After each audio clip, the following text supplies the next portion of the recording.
Welcome back to Call Me By Your Game, the podcast where I, your host, Connor McCabe, bring on a guest to hear from them about a meaningful video game from a particular moment in their life. It's a show about what makes video games special to different people and why it's not always just the game, why you remember something in a meaningful way.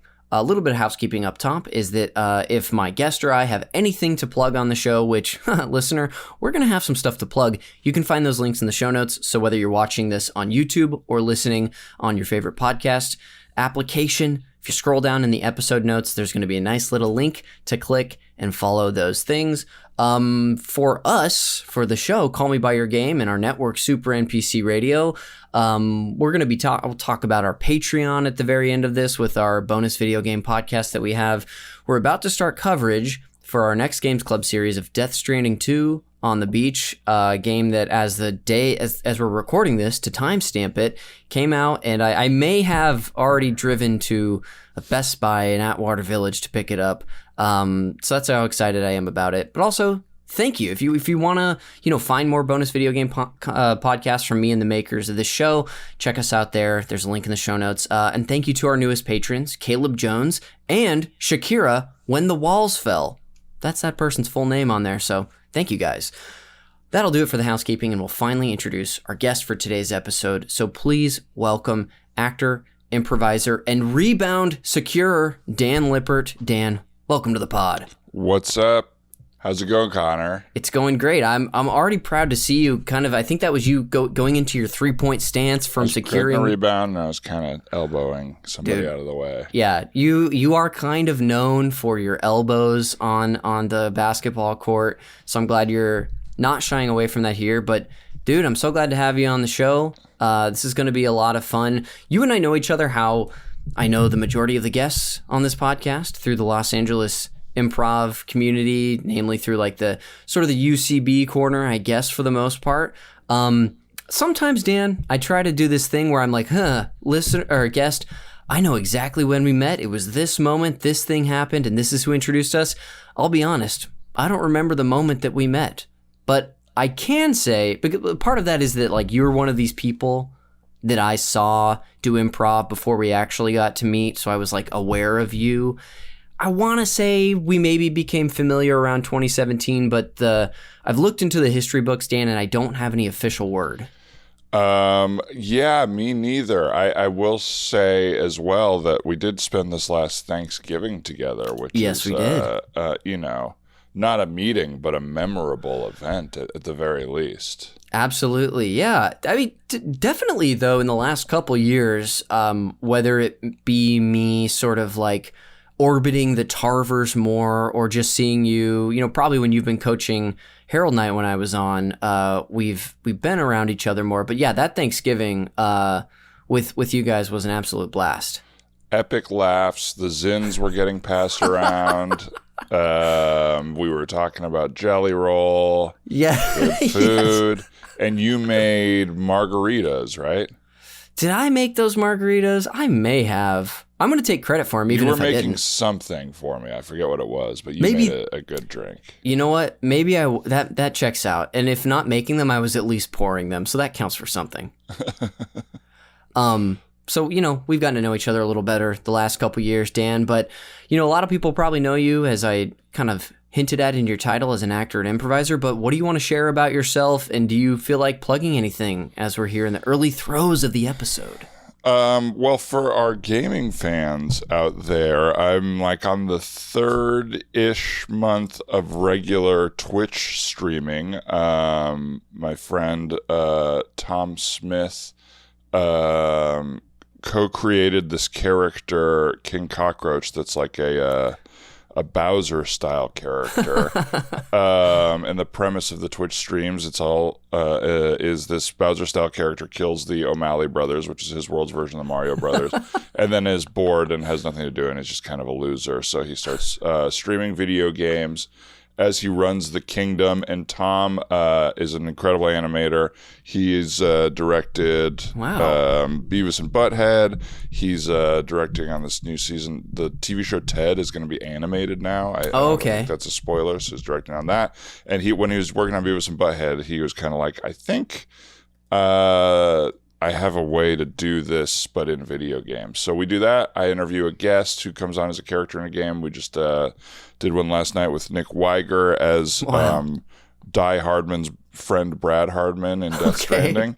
Yes. So yeah, it's been a lot of fun. That's what I would throw out there to the world. That's really cool. So are you voicing King Cockroach? So I'm King Cockroach, yeah. So Tom kind of pre-writes some of it and plans it, and then I improvise and talk with the chat and all of that within the show. It's been a lot of fun. It's Boss Bug KC on all social media. Okay, cool. That's incredible. I'll definitely put links to that in the show notes, but that's really fun, the idea. I know this isn't like something that's novel or new, but creating a character and then giving them the opportunity to improvise, whether it be, in an interview style thing or more of like more of something scenic in, I guess, a traditional improv sense. But this is something that like we haven't released because we've only made the pilot and we still want to get back and make way more. But a few years ago, a few of us who do a lot of stuff in this little video game crew at Super NPC Radio,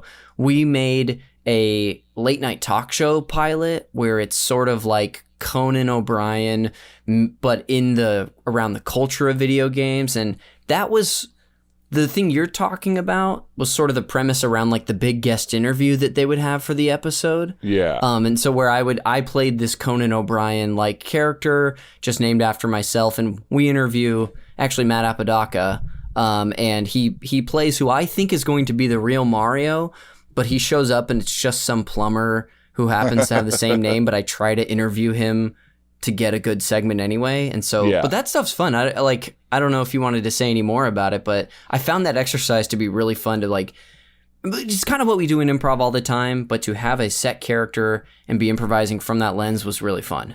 Yeah, it's a lot of like learning for me. It is a lot of fun, but it's like several new mediums at once, because I'm not, I play video games, but I'm not like versed in it the way like you would expect a Twitch streamer to be. Sure. And I'm kind of interviewing the guest, and I'm interacting with the chat, and like, you go on Twitch, like I really want to, and I'm sure this is your instinct too as a live performer, but you want to be entertaining all the time, and you want to be like funny, and you want to make sure things are like cohesive. And you go on Twitch and you'll go to streams with like 500,000 people watching, and it's just the guy's not talking and is just kind of playing the game. And so I'm like, how much am I talking to the chat here? How much am I playing the game? How much am I playing the character? It's all kind of fun. We're figuring it out from week to week in a way that's like, Tom is and he co-created with this guy Carl Jensen IV. Tom especially is a big fan of like old what's it called, public access TV, and like the Space Ghost show, if you ever watched that, where it's kind of part of the fun is you're just watching people figure it out on the fly, and it's not like perfectly polished. Yeah. That's really cool. Would you remind me, because I've already forgotten the social handle for that? Boss Bug KC. Boss Bug KC. Awesome, Dan. Well, thanks for talking about that and letting us talk a little bit about you. We're going to get into your, a synopsis of your history with games in the first half of the show. But before we do that, will you introduce what you brought on for the main event and call me by your game? Connor, today's game that I'm calling you by is Tony Hawk's Pro Skater 4. Awesome. I'm really excited to get into this one. We'll talk about it later, but I replayed this game a couple years ago, so it's sort of fresh, and there was a lot I had forgotten about it, but I'm excited to see, what you think. About your history, though, Dan, I want to start as early as we can. Can you recall some of your earliest memories surrounding video games, whether it be playing or watching someone play? My first strong memory is when I was like 5 or 6. I grew up in this town called Page, Arizona, which is like a small town on the Arizona-Utah border. And right around when I was 6, we moved to Tucson, Arizona, and we're in like a little apartment complex. And Page, is like a small town, so we had a bigger house and like a bigger property. And so then we were kind of on top of each other in this smaller place. And it's like one of my most vivid early memories is playing Super Mario on the Super Nintendo with my brother, and there being like a power outage and us freaking out because that was like, I forget that. I think that was like still in the era where you didn't save games, you just paused them and turned the TV off. Yeah. If I remember correctly. But that's like a very early memory, and just those like Bowser levels at the very end and the music, I have like a very vivid feeling about.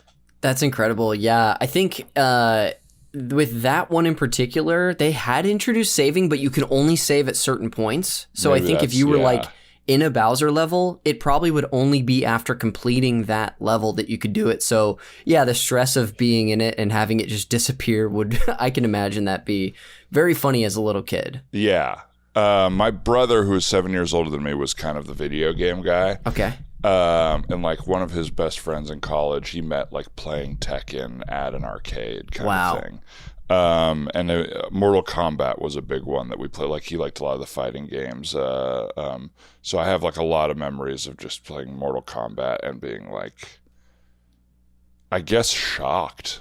But like as a kid that like and it felt so, there was like the talk of Mortal Kombat of like they really record these people doing these things and like you're watching it happen. It felt technologically incredible. Yeah, I mean, I was a little later to that game, but I can imagine, especially as like a young kid, seeing what looks like real people, which we know now are like scanned images of them that are then animated on all their poses, and seeing someone get like their spine ripped out would be very shocking. Yeah. And I love Johnny Cage. I love the idea of punching people in the nuts. That's just something you've taken forward throughout your life, correct? Yeah, I'm glad you called me an elbower on the basketball court. Yeah. Mostly what I do is the splits and punching people in the nuts. And then I was really trying to soften how people view you. So it sounds like, your brother being a gamer, that was probably how it was introduced to you through your house. So was this like a Super Nintendo you guys had? Yes. Okay. Yeah, it was his Super Nintendo. I guess we both played it, but you would have said it was his. He had the first Nintendo and Super Nintendo. I took them all over because of our age difference. Once I was in middle school, he was in college. Okay. And so I would just sit in his bedroom, became my bedroom. Because weirdly, I was like scared to sleep in a bedroom for a while. We had a 2-floor house, and once we moved in Tucson, and I was scared to sleep in the lower floor, so I just slept on the floor in the living room until I was in like early high school. Oh my gosh! But I would just sit in my bedroom and play like Battletoads all day, like just like that kind of like. Now it feels like almost like stimming or like light autism of like really focused same level over and over again until you like perfect it. Yeah. No, I mean, even you, especially you bringing up the game Battletoads, it's notorious for how brutal and how you had to kind of, I know from anecdotally that you had to like memorize at certain levels, certain points of it. Otherwise you could not beat it just on skill alone. Yeah. I feel like that was I just saw a TikTok on Battletoads that was like, it was one of the first games where rental was becoming popular, and so they figured out you had to make it impossibly hard so people would come back and rent it again. Yes. Which is devious. Yeah. That game was notorious for that, and so was, I don't know if you ever played like the Lion King or Aladdin games on the Super Nintendo, but it was the same sort of philosophy. I remember hearing tell of those. I didn't play those. Like Home Alone, I think, was one of the ones, too, that was kind of weirdly like that. That's so funny. So, I would like to know too. It sounds obviously you were gaming through, being introduced by your brother, but eventually you sort of took over that yourself. Were you the type of person who would seek out video games, or was it just kind of what came into your orbit that you would play? Dude, I've been thinking about that a lot. Of like most of my life, I'm like, did I choose anything that I did, or was it like? when it's like there's movies I know by heart, and it was like, did I like them, or is it just what Comedy Central was playing Yes. at the time? Or like I was watching Kids in the Hall was on Amazon Prime, and I was like, I used to watch Kids in the Hall religiously, and I was watching it, and I was like, what did I? It's like as an adult, it's a funny show, but what did I like about this as an 11-year-old other than it was on? So video games felt the same. It was just like whatever I've like. My flash memories are like Splinter Cell I played or Metal Gear, and I don't know why I chose those games Sure. over other ones. Yeah. Whereas like the ones I was probably more attracted to were like the NBA Jam, NFL Blitz games. Okay. That's probably the ones I chose more.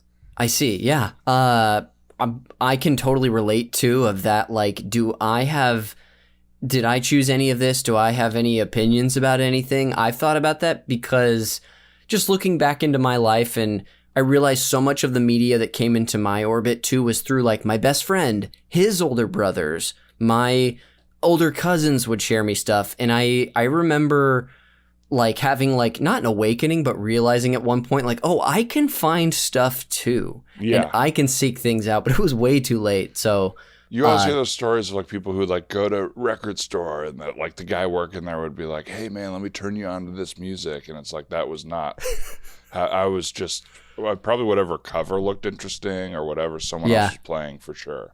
Yeah. So relatable. You're talking about, you brought up just now NBA Jam, and I don't know if you said Madden, but I think you referenced a football game. What do you remember about those? I did play a lot of Madden. Madden, I remember it was a game you could still like break in the 90s. Like you could do a HB toss pass and run back and forth as people tried to tackle you until the whole team missed you, and then you could just score a touchdown. And like that was that is my flash memory of Madden. The other one is later on when it was like the early 2000s Maddens. I remember they would say in that game, if you got called for holding, Madden would go like, well, they say holding happens on every play. It's just whether or not they call it. And then I remember watching a football game and my dad saying that to me. Yes. I was like, I think you heard that on my Madden. There's no way you could have learned that yourself, Dad. That's so funny. I can kind of relate to, like, I don't know if this is what was going on for you. Maybe you were already playing sports, but like I kind of learned more about the rules of sports through playing sports video games. Oh, and interesting. I was already like playing t-ball and stuff and baseball as a little kid, but it was playing the game, like the children's computer game Backyard Baseball, where like I learned through a friend like what an infield fly was. Wow. And then took that into life. So it's kind of a different thing that you're sharing about, but I know you play basketball, you must be at least some sort of a sports fan. Were sports games something that stuck with you throughout, or was it kind of an era for you? An era that came back. A lot of stuff came back during the beautiful lockdown era. A lot of like throwing myself back to regression. But yeah, I played like NBA. Would it have been called EA Sports? I forget what it was, but like whatever NBA 2K was, NBA Live or something. Like that. NBA Live. And I would always design a really tall. It would be me, so I'd create a player that'd be really tall, bleached hair, and a goatee. Sick. And that was the most fun for me. Was like the player creator aspect of that game. I had a huge FIFA era in college, like FIFA 2001. And then I kind of stopped sports games and came back to NBA 2K during that era of the pandemic. And then I downloaded the most recent one. I was like, let me try GM mode because everyone says it's awesome. Mm-hmm. And it was so overwhelming. You have to make so many choices. I don't know if you've ever played it, but it's like I've stayed away from it. It's got to be. It's not just like who are you trading for and whatever. It's like when does the team practice? How many times a week do they practice? What do you focus on in the practices? And it was like whose brain works this way? With that, just start a business at some point. Yeah, who's this for? Yeah, I'm like trying to turn my brain off when I play video games. Yes. That reminds me of, and I've done this too, where people like to play the genre of game is a life sim, but something like an Animal Crossing where you're like doing chores like in a game. And I've heard other people been like, why don't I play games to get away from this sort of stuff. Yeah. To relax. Like that spoiler alert, last part of Red Dead where you're like homesteading. Yes. You're just kind of like moving hay bales back and forth. Yes.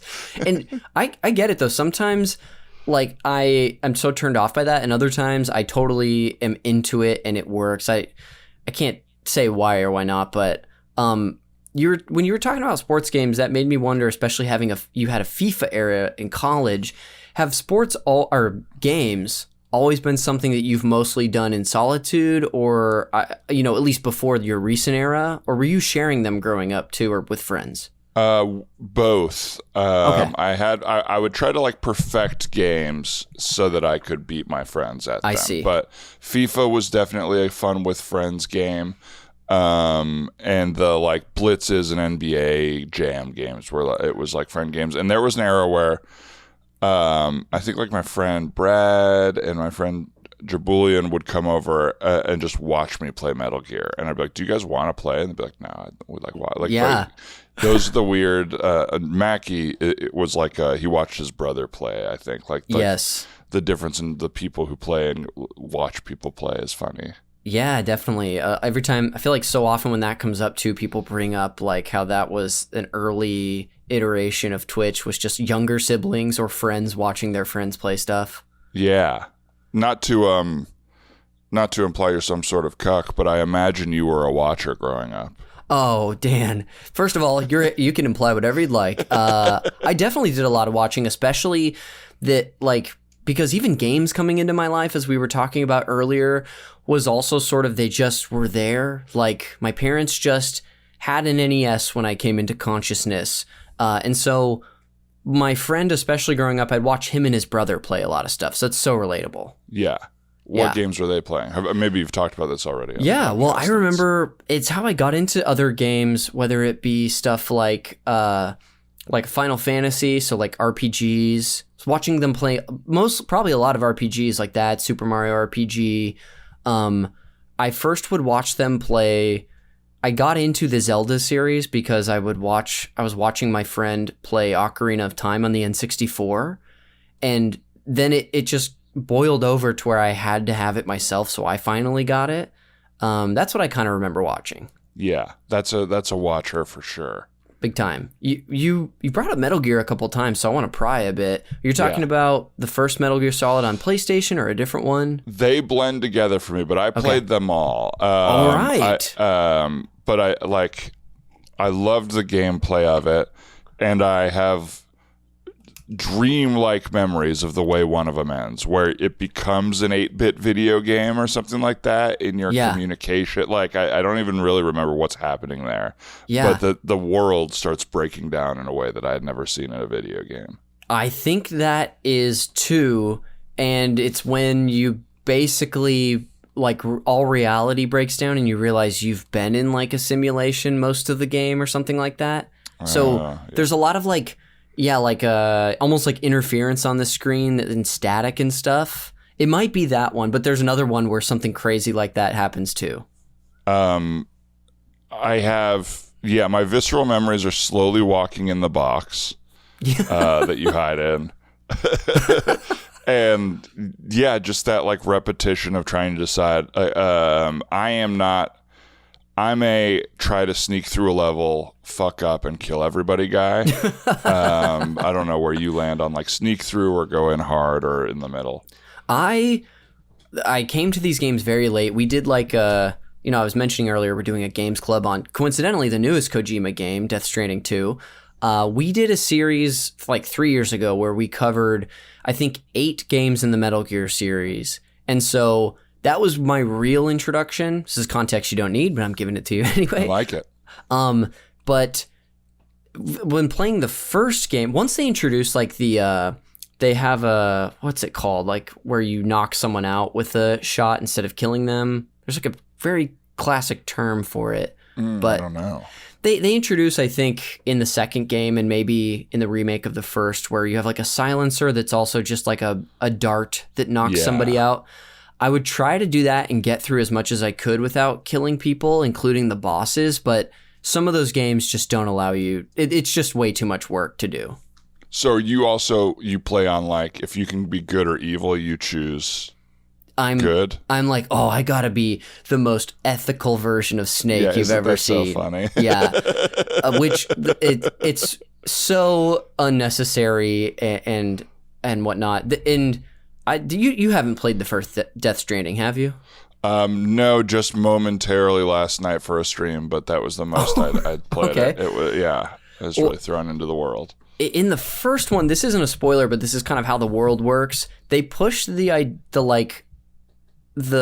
don't know, thought exercise of the morality of killing people in games so far that if you actually do kill someone in the first Death Stranding, like an enemy, even just a random NPC, if you don't dispose of the body in this like incinerator in time, it will explode and create like basically end your game. I mean, you can restart from a save point, but it ties into the whole world and stuff, but that's how far they pushed that, was like, if you kill someone, we're going to heavily inconvenience you and probably you're going to have to restart your save. You have to like face the reality of ending a life. Yeah. So it was kind of fun because it teaches you you start interacting with the game in different ways because it's just not practical to kill basically anyone. Yeah. But yeah, that we got on that tangent from me just asking about your Metal Gear times. One question I want to ask you too about your history in general is, did you ever like seek out or own a console yourself, like growing up? Yes, we did not do like birthday gifts in my family, really. It would be like my birthday's in November, like my mom would get me like a new shirt in August and be like, that's your birthday present. Yes. And the PlayStation 2 was the first like serious birthday gift I got. Wow. That was like, this costs money, this is a big deal that you're getting it. And so I've always been very fond of PlayStation. I've never owned Microsoft, like Xbox stuff. Yeah. I kind of stopped owning Nintendo stuff until I have a Switch, the first Switch now. So I've been a PlayStation guy through and through. And now I have I would play on, John Mackey and I lived together, and I would play, whenever he got a new system, I would get his old one. It's like a younger brother again. Nice. And finally, I got so into Fortnite that I was like, I can't be playing on an old PS4. I need like a PS5. I need this to cook a little more. Yes. This kind of catches us up a little bit, but I understand that you play Fortnite. I mean, you can describe it how you want, but I might say kind of regularly. What do you want to tell us about? How much do you want to tell the audience about your Fortnite experience? Pass. I'd like to keep that private. Well, we did it. Yeah. Well, I have a pretty video game addictive personality. So I got to the point as an adult where it was like, I just can't own a system and buy games all the time. And then again, when the Great Lockdown hit, over and over again, some friends were trying to convince me to start playing Fortnite. They're like, you'll love it. We play all the time, whatever.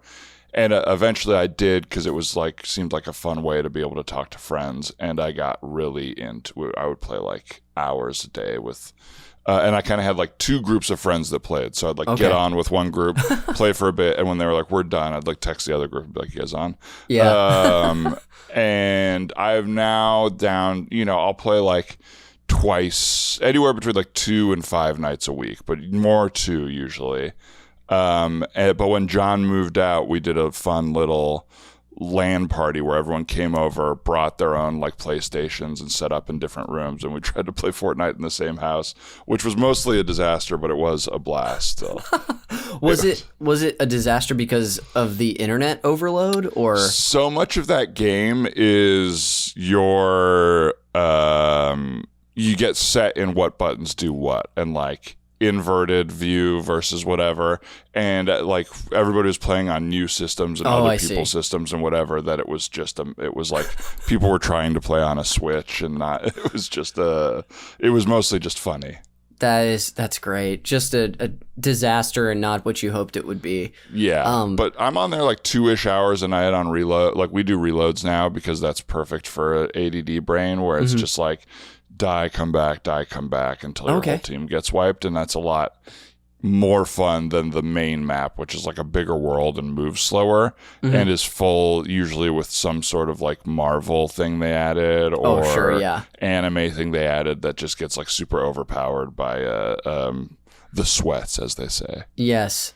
For you, what skin do you play as? Are there any? I don't play Fortnite, so I don't know pretty much anything about it. But do you have a skin you like? Is there a way you like to play? We're all Hank Hill right now. Team of Hank Hill. We got three Hank Hills and one Mr. Meeseeks, I think is what Dave Brown plays as. Oh, okay. He's the only one that doesn't have the battle pass, so he doesn't buy skins. Sure. But our friend Zach Oyama gifted me the Hank Hill skin, which was very gracious of him. Wow. Very kind. I like the Terminator. I like conversely Sarah Connor. They've got the Ripley. Is Ripley in there? From Alien? It's Ripley from Alien is in there. There's sexy Indiana Jones where his shirt's kind of open. Okay. So it kind of depends on the vibe. Sometimes Mike Lowry, Will Smith from Bad Boys. That's great. Thanks for giving us a little peek into the Fortnite world. I got a couple last questions for you before we head to break. The first of which is, has there been another game from any point in your history that you haven't brought up that you want to, whether it be a recent game you've been playing or one from like a deep memory? Ooh. There was a golf game. I had a Dreamcast that like kind of like ended up in my house. I don't know how. Okay.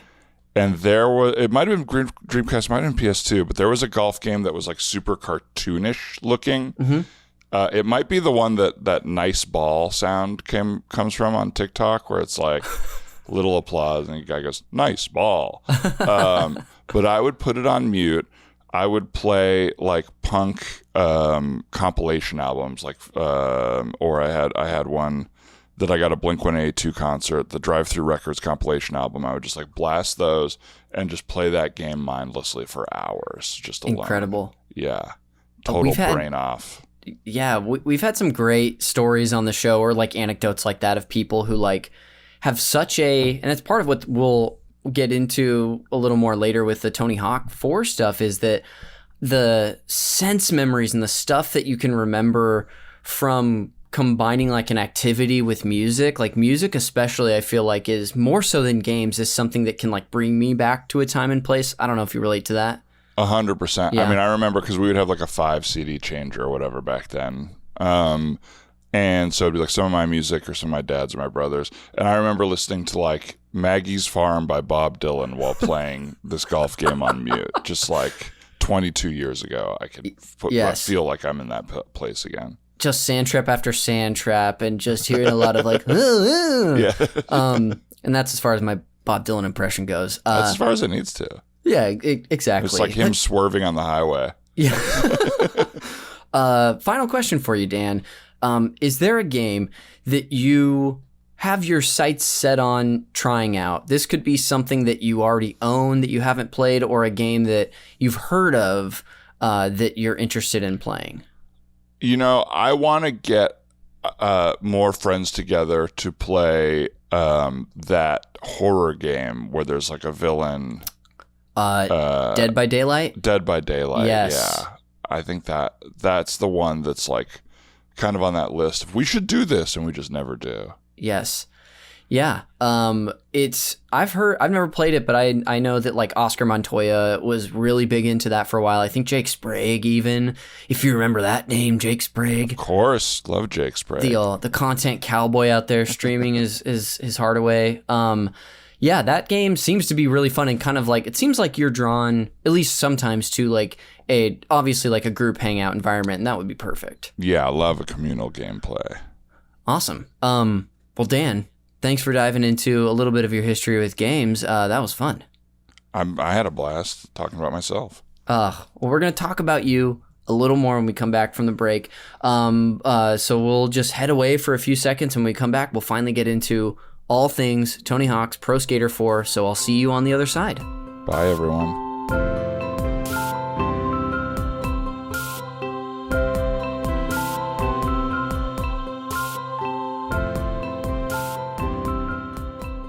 Greetings, I'm Commander Jeremy. And I'm Commander Connor. We're here to tell you about the Super NPC Games Club, a podcast series where we play through a video game and talk about it week to week, book club style. Every season, we cover a different game with a rotating cast of comedians and losers. We invite you to join us this season aboard the Normandy for our coverage of Mass Effect 1 dropping every Tuesday on the Super NPC Games Club podcast feed. Whether you're Turian, Solarian, or Vegetarian, you can listen to a new episode of the Mass Effect Games Club every Tuesday. I'm leaning Renegade this time, because I'm a little stinker. Hello, Commanders. Whoa, it's Garrus! Hubba, hubba. One of you is going to romance me, aren't you? Who's to say what'll happen on our 11-week coverage of one of the greatest RPGs of all time? Maybe we'll protect the galaxy from the Geth. Maybe we'll get our vehicle stuck on some rocks. Or maybe we'll romance the most handsome alien hunk on the freaking galaxy. Oh, brother. Who's to say? Tune in on the Super NPC Games Club feed wherever you get your podcasts. Welcome back to Call Me By Your Game. Connor McCabe here, returning to the microphone with my guest Dan Lippert. Dan, how you doing? What up, big dog? How did everybody do on the break? What's everybody? What did we get an ad for?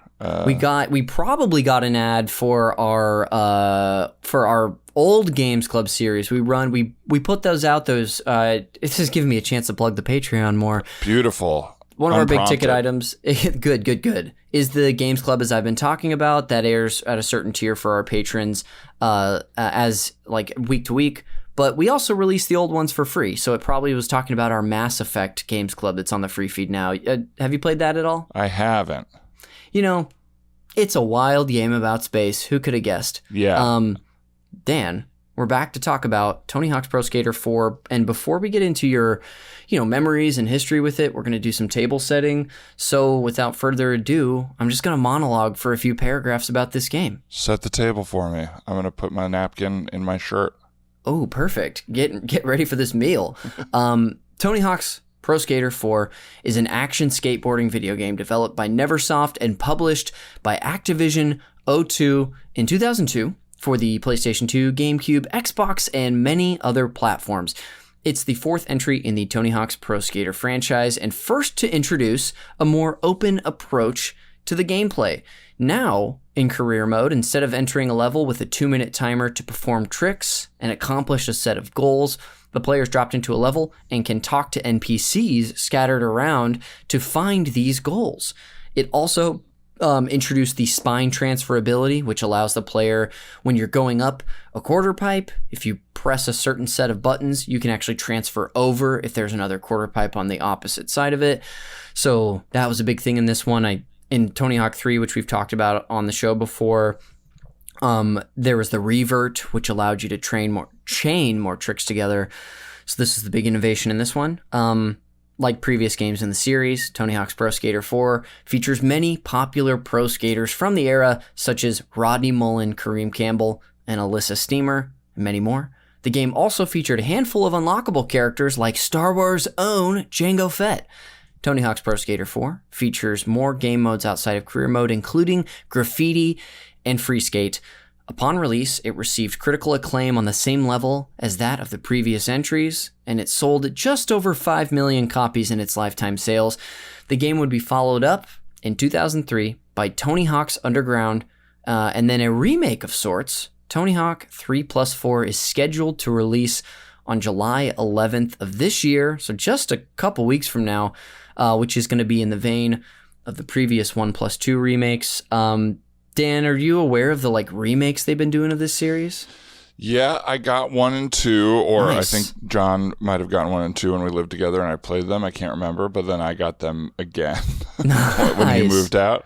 And beat those pretty quickly. They don't have the career modes, right? It's just kind of like beating the levels, so it's a little different. Yeah, I think it's like what the career mode used to be, which is going through and just doing the goals pretty much. Yeah, doing the goals. But me and my friend Betsy made like our own kind of like fun playlist, and so we would just like play the game, but like on Spotify just shared our own songs with each other. I see. Of Nice. just like pop punk and ska music to play with. That's fun. Yeah, I loved that first set of remake games, and I'm excited for this one.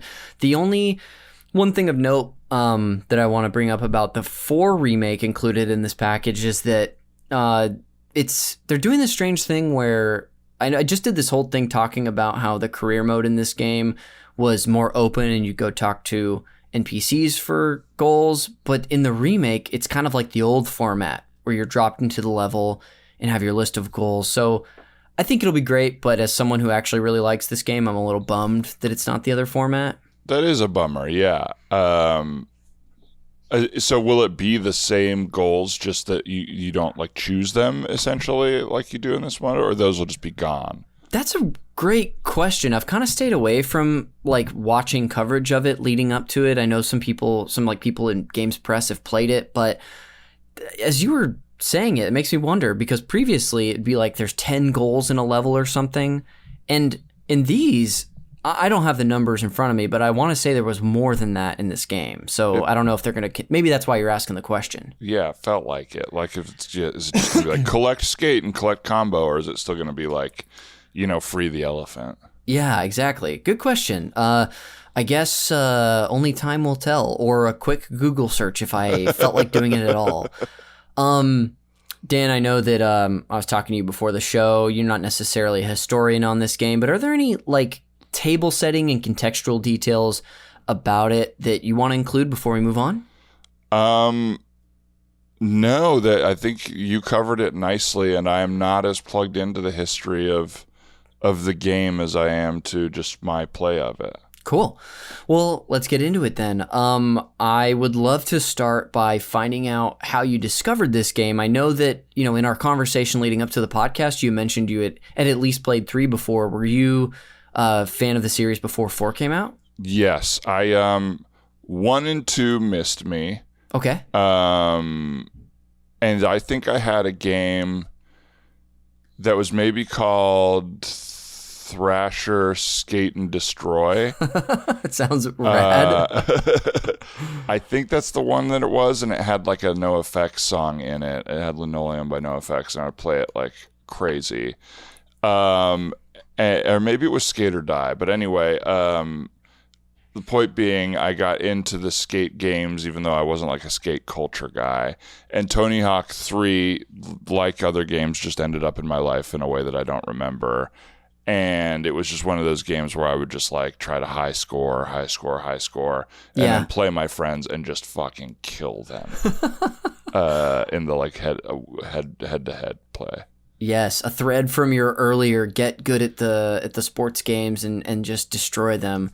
That's great. I wonder, I'm speculating here, but I'd say there's a good chance because you were a PS2 owner that this was your first one, because it would have, or 3 rather, because 3 was it wasn't a launch year game, but it came out in 2001 the next year. Happens to be my personal favorite in the series. That was the first game that I've talked about this on previous shows where I liked it so much that I tried to become a skateboarder after that. Wow. How'd that go? Poorly. I would this happened 3 times throughout like my, basically from 11 on through like age 17. I had 3 phases where I loved a Tony Hawk game so much that I then picked up skateboarding, and like the most I ever did, I think I landed like 1 kickflip my whole life. I would mostly skate around, do an ollie, but also a critical sin as a skater is that I skate Mongo, which is apparently how I've learned how cops skate, which is skating with the wrong foot. Oh no! Yeah, meaning it's the wrong foot means like it's like you push with your front foot instead of your back. Oh really? Yes. You would push with your front. Yeah, it's so much harder to skate that way because you kind of have to like get off. You're not off the board, but you have to resituate yourself every time you get back on it after giving a push. So I honestly can't even picture physically doing it because I feel like you would cross your body and fall on your face every time. I'm surprised that I could even do it, but I definitely, it's a sin that I can now, it's one of those things like almost like if I were to learn to ride a bike in a wrong way that I can't unlearn now. Yeah. Yeah. Anyway, 3, that was a tangent from loving 3 so much. I'm glad to hear about Mongo because I know there's like goofy footed. Yes. So this is helpful to learn the terminology at this point in my life. Yeah, you can, I think even in the game, you can choose that's how you pedal. or push rather, as you do create a character. But so that was 3. So you played a ton of 3, and then I assume that like, and fill in any gaps that you'd like to, but 4 came into your life. Was it just like, hey, there's a new Tony Hawk, let's give it a shot? It just a must buy. This was the game for me. Like I played FIFA and Madden. I guess those were must buys too. Yeah. But this is the one that I have the most memories of, like by myself, brain off, listening to soundtrack 1,000,000 times in a row. Yes. The third one really is where that came in. And then when we like picked this one, I was like, yeah, I wonder if I like this one as much. And I was watching a playthrough earlier, and I was like, oh no, I loved this one. I loved the new pieces of the game, the yes. like open worldness of it. Yeah. Well, let's get into like some of the details of what you remember really enjoying about it. Like, what is top of mind for you about Tony Hawk Pro Skater 4? Stringing together tricks while like slowly, what's it called? Not when you're grinding, but when you're holding a trick on the ground. Manual, yeah. Like stringing together tricks to the point where your like manual bar is like just flipping incredibly fast. Yes. And you're just trying to keep it going to just get that like extra 1,000 points on the combo for like a 500,000 point trick. Just hyper focused on like doing that over and over again. Level wise, I feel like the I picture a lot of the ones from 3 when I really think of it. Oh, but, sure, yeah. As I was rewatching this one, the like the car sketching I remember being really fun. Yeah, that may have been another inclusion in this game as well. I could be wrong, so. But I think, yeah, I didn't have that in my context. But yeah, that was something that I think was big, especially with a more open level and so much more going on. Yeah, I think I respond to guided open world. Like sure. If it's just wide open world, I get a little bored and crazy at like too much choice. But this kind of open world, but very obvious guided guideposts was perfect for me.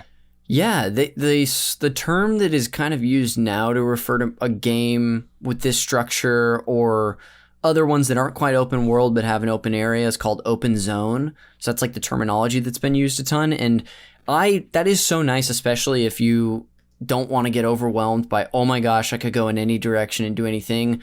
You're like, here's my structure. I'll go to like the green arrows above an NPC. I'll figure it out.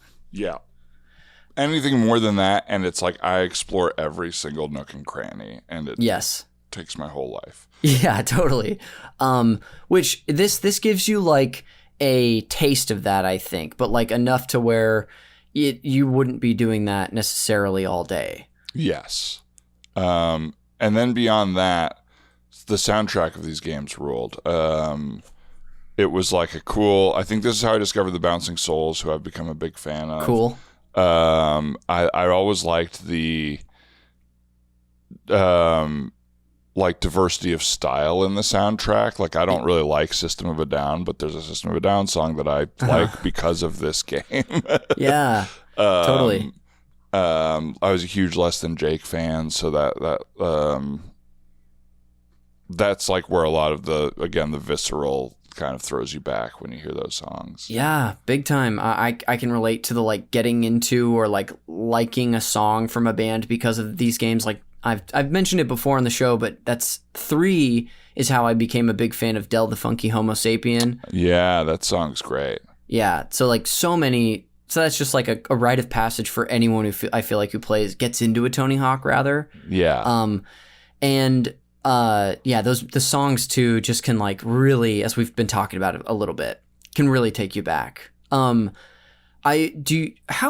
Do you remember like when you play this game, would you use a pro skater? Were you creating Dan Lippert? What did you do? I think I liked, was his name Kareem? Kareem Campbell, yeah. Kareem Campbell. I think I liked playing with him, and I loved creating my own characters. Yeah. I wish I had the memory in this game, but I must have created myself in here at some point. Yeah. I don't remember for myself doing that so much in the early Tony Hawk games, like 4 through 1. I would usually choose a pro, like like it feels like it's like choosing Mario in a Mario game, but I would choose Tony Hawk a lot. So Sure. just as boring as you get. Hey, there's a reason it's named after him, bro. It's you know what? Making me feel better about it. But it wasn't until like Underground where I would, of course, which you have, that's the whole game, is creating your own skater, whether it's you or a fictional character. But so Kareem was maybe your character of choice. And when you think too, I know you were saying that you kind of remembered the levels of 3 better. When doing your little review, did any of them stick out to you from 4? Yes, this one is there's like more fucking with cops, I think. Yeah. Which I like. It was like a visceral memory of, I think there's a lot of just like little thing the cops are doing that you have to like skate over it and ruin their day, or like you steal their hats in one of the levels. Yeah. So I think those were big ones, and the what's it called where you're like face first going through the game. You're basically like luging or like skeleton, or no, your feet first, I think, on your back. Oh, I and forgot you're just, like, what that's speed called. running, yes. A little spot of the level that they give you, and I remember that being awesome. That's cool. Go ahead. But Sorry. so much of this was like blindly playing through it just to perfect it.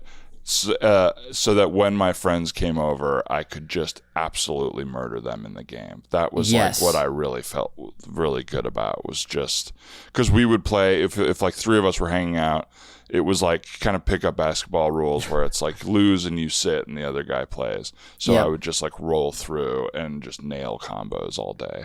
That makes sense. So you may have like enjoyed the different structure of this one, but it was still like the improving the individual skill that was what drew you to it. Yeah. And it's funny because the same way, like guys get to the NBA and it's like, you were the best guy in your middle school, you're the best guy in your high school, you're the best guy in your college, and you get to the NBA and you're like, fine. And it's a shock. I remember now, like when as an adult, if you play this with someone who loved it, they were probably the best in their friend group, and I'll be like, I'm gonna kill you, and then it's like I'm getting killed, and I hate the feeling.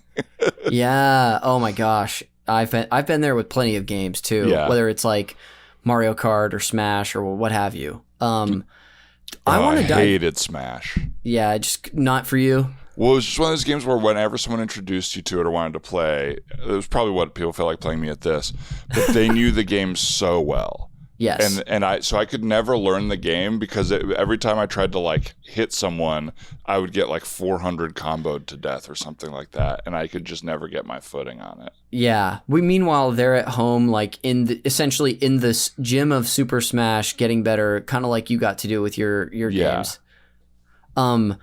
I want to start to get into more of the context of what you remember surrounding this game, and I want to start, Dan, with some scene painting. Can you sort of like lay out the room where your system would have been set up, where you would have been playing, and give me some good details about it? Okay, so Tucson, Arizona.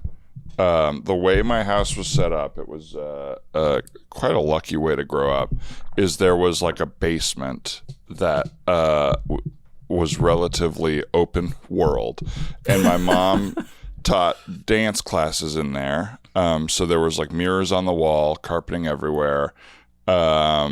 We had a like a pool table in the back, and then the couch, the TV, the games, the like stereo. So I would set up in there, not one of those like kids sitting right in front of the TV, like far from the TV, and throw on the music and rock. Sick. Do you remember like what the couch was like? Sticky leather couch in Tucson, like in Tucson, just the worst type of leather where it's like you fall asleep on it and you wake up like drenched in sweat, and you have to like peel yourself off of it when you get up. It kind of hurts sometimes. Yeah, when I buy couches now, I like look at the leather ones. I'm like, why would anyone ever want to? Maybe they're nice and I'm stupid, but my only memory of them is just like the deep discomfort and sweat of getting out of one of those on like 110 degree day. Gosh, that's miserable. That's a great, setting of the scene for us. You talked about, maybe this, you already had teased this a bit, but playing music and stuff. So you'd put stuff on the CD changer and just rock out and play that way. Yeah. You know, earlier on, probably in the world of like those, you know, Survival of the Fattest, the Fat Wreck record label mixtapes, and then the Drive-Thru Records, which had like Newfound Glory on it, and a bunch of other bands that people probably wouldn't recognize. And then as it went on, more of like this, you know, Taking Back Sunday, Alkaline Trio, music that would indicate that I was a little more emo or darker than I actually was. Yes. So it was like not only evolving, but it was just you trying, like, I guess, testing stuff out. Again, just whatever music kind of crossed my path, and I was like, oh, I like this, you know. But I don't know how I discovered any of those groups. It might have been that they probably from those either video games or those like compilation albums. Did you ever listen to compilation albums? Only, never official ones. Just like my friend made me a burned CD and there's like 12 different things on it. It was a really smart thing that like small labels would do, where they would just like I said, I got handed one of them at a Blink-182 concert just for free, but they would just like be like, here's a compilation with like 20 of our bands on it. Yeah. Wow. That's great setting of the scene, though. What do you remember about the time in your life, whether it be like just kind of surrounding that era for you? It could be like very generic things or things you would have been up to. So this was an odd era. I was doing like theater in school and student council, so I was like busy enough. And it's where I was fully hardening as the type of person who just like is very busy and then comes home and like totally shuts down. And there's no like in between. I would like play basketball with friends. I would hang out with friends, ride bikes and whatever. But at some point, I think my senior year of high school, I had an older dad. He had me when he was 65, so he would have been like in his 70s, and he fell off a roof trying to fix an air conditioner. Oh, dang. And so he was like in the hospital and then in rehab for like the first half of my junior year of high school. And we weren't a very like talk about what's going on family. It was like, don't worry about me, it's all good. And sounds like my family. I get that. Yeah. And I think that was coming out in like the shutting down for me and not talking about things was happening in video games. Sure. Where it was just like, I would have never, some people can like tell their life story and be like, this is what I was thinking and this is why I was doing this. This is my guess. I don't remember feeling this way, but I think it was just, I was like so disconnected from my own emotional experience. It was like the escape of turning my brain off and just having a thing to focus on. Yeah. No, that makes a lot of sense, and how that could be an outlet for you in that way. Yeah. And I think it was like, I've been thinking about this lately. Are you an only child, or you have an older brother? Or your friend had an older brother? My friend had 2 older brothers, and I'm so glad you remember. I have 1 younger sister. And you have a younger sister. I think I had a weird thing where I was like a younger sibling, but also an only child because of our age difference. So I was alone a lot. And I think I like never really had the instinct that I envy that some people have to like do things with that alone time. Like some people would be like, oh, I learned to play piano, or I drew, or whatever. And for me, it was just like, I think when I'm doing things, it's like social. And that's where like my joy and effort comes from. And then the rest of my time, I like don't really like fulfill myself. Sure. Yeah. No, that makes a lot of sense. I can see how that would be that way for you. I feel like I've been making this more so than most episodes, making this one about myself or relating to things, but I can relate to that a hair, because I think especially growing up, I was a lot more similar, where it was like group activities, doing stuff with friends, like doing family crap, and then when it was just me, it was sort of like and just being in my own world and not really, I mean, enriching might be too grand of a term, but just was more of like shutting down. And I still kind of, I would say, recharge with solo time or being alone. I don't know, is that something you do nowadays, or was that more of just like... Yeah, it's just that now, like, basically the phone has replaced the games. Like, it's just Sure. like, and I just turn my brain off and, like, am on, Reddit or whatever. I see, yeah. Do you have specific memories of a time you were playing this game, whether it be by yourself or with a friend that was over? This one is like me and my friend Brad. It was so heavily in our rotation. He would come over and we would just like go for a while. And we had been friends since second grade and still are. And that it like, I think defined a lot of our friendship, just in the kind of like brain off repeating levels competition of it. Like we were very fun, but also like had that competitive nature with each other too. So Totally. I don't have like that specific pull there, but that more was of the like big one. a general, like, this is kind of the mode we'd be in when we would get together and play it. Yeah. Yeah. Go ahead. No, that makes a lot of sense. I think thinking back, sometimes I can't think of like specific memories, especially when I spent a lot of time doing something with a friend. Like I'm that friend with the older brothers, his name's Eddie, and we would just get in that mode too, where we'd be in like his bedroom or my living room and just be doing the same thing over and over. And there's very rare instances that I can pick out, like, oh, this was this time where you said that thing that we then quoted for years or what have you. I think our big one would be like songs that we would sing at each other from the game. Like we would hit each other with like an ace of spades, which I think is the third Tony Hawk maybe, but or maybe even the second one. But like that, the music I think was like funny to us, and we would reference it a lot.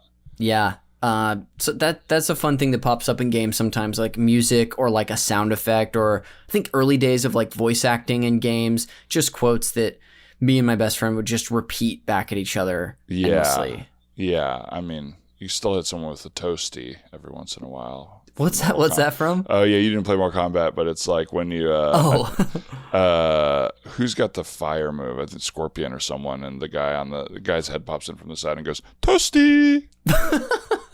That's great. Yeah, so many of those just in the Rolodex. I feel like we've gotten to dive into a lot of great like context and also just like things that you do remember about the game. Before we do some closing thoughts for you about your connection to this title, are there any other details you haven't shared that you feel like including, whether it be about the game or the context today? I think it's funny to me.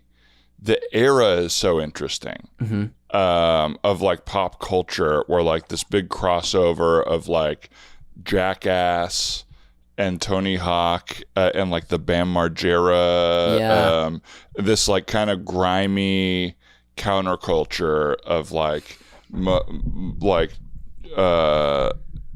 kind of like drinking, hating cops, white dudes, for the most part. And it was just like an interesting time where it's not what I felt like, but it's what I consumed a lot of. And I think that was just like an interesting time, the early 2000s, of like the new metal, the big pants, the like bleached tips, and the big like gauge earrings and stuff. Big time. Pepsi Blue. Who knows what else was coloring that?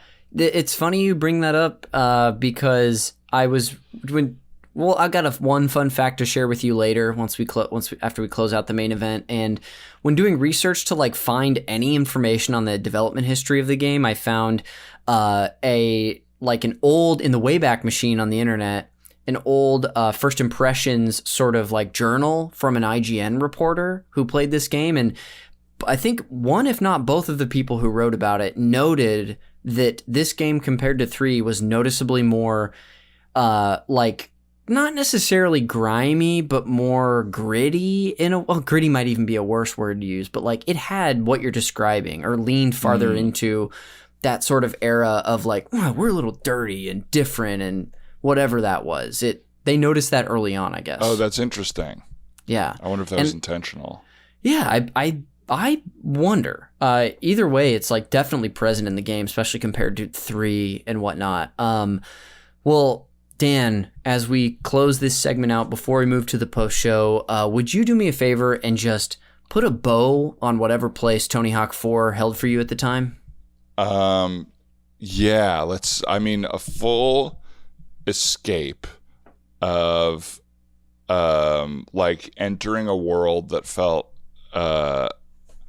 like kind of as magical as Mario, like the idea of like Venice Beach, and like in the fourth one it's like San Francisco kind of shows up, and different parts of California that felt like this, like, whoa, these guys all just kind of go out by the water and fuck around with cops and hang out with like the like unhoused characters, mixed with just like a really simple way to get points, just totally. Like cracking the code and doing it over and over again until like my thumbs hurt.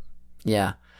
Great. Well, dude, I got a couple fun things to share with you before we go, but thanks for bringing this game on. We haven't talked about many Tony Hawk games on the show, so thanks for bringing it. Thanks for having it. You bet. The first of our final 2 segments is the Fact Me by Your Game segment, where, Dan, I'm just going to share a fun fact with you about the title you brought on. Today's fun fact I have titled Real Life Levels, and I'm pulling this information from a YouTube video called 50 Facts about Tony Hawk's Pro Skater 4 by a YouTube user named Matt J. I'll include a link in the show notes in the episode Citations if anyone wants to watch a long video about little details in this game. I'll start this out here. There are 2 real-life locations specifically featured in this game, one being Alcatraz Prison and London. Of course, these are like representations of these locations in real life, but there are several other levels that are not named specifically but are based on particular locations, which you probably could have guessed. The first one is the college, which is, do you remember the first level where you're kind of skating around that university, I guess? Yeah. That is specifically based on UC Berkeley, and the zoo, I would not have guessed this, but the zoo is based off the London Zoo. In the video that this guy, Matt J, does, he's got some very specific photo references from both UC Berkeley and the London Zoo and places in the levels that show that direct inspiration. So they're not named, but they are based on it. And Dan, I'm sure you're very anti-UC Berkeley considering your own Pac-10 history. Oh, yeah. Let's see. Who do we have even from Berkeley that I can hate on right now? I guess Ryan Stanger, the improviser, played football there. You could hate on Aaron Rodgers. There's an easy target. Aaron Rodgers. Oh, good. Yeah. But yeah, Berkeley, Oregon, UCLA, ASU, hated them all. You name it. I'm sure you have an equally deep rivalry with the London Zoo for some reason too. So the Tucson Zoo was huge. Yeah. The original London Bridge is not far from Tucson. It's in Arizona, weirdly. Oh, like they moved the monument? Yeah, I don't even remember why, but it is. Yeah. Man, here I thought I was giving you a fun fact, and you gave me one right back. Wow. So the final segment of the show is the game recommendations, and Dan, in case you didn't know, this is my one forced tie-in to the movie Call Me By Your Name, where I'm going to treat Tony Hawk's Pro Skater 4 as your passionate summer fling that you had that unfortunately is not going to work out.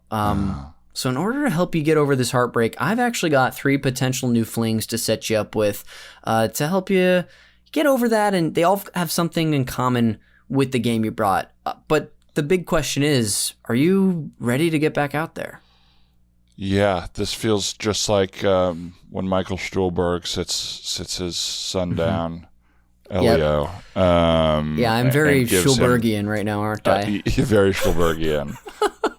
Well- And you're going to give me some words that I'll live by forever for sure. Exactly. No doubt about it. That's my guarantee. I've got 3 recs for you today. The first of which is that if what you got out of this game is you're like, wow. I personally view this as like one of the most underrated titles in the series. I feel like when people talk about Tony Hawk, they're talking about 2, they're talking about Underground. So if you want another underrated entry in a stellar series, I'll recommend a game, Return to Monkey Island. I almost pitched that for this. Oh, the newest game? Oh, there's a new one. Okay. No, the original Monkey Island, but go ahead. Yes, I partly chose this because in our text thread, you had dropped the Monkey Island as a possibility. Oh, did I pitch it? Okay. Yeah. And anyway, this is I'm like a lot of things, newer to the Monkey Island series, but I've like fallen in love in recent years. Return is the most recent game. It came out in 2022.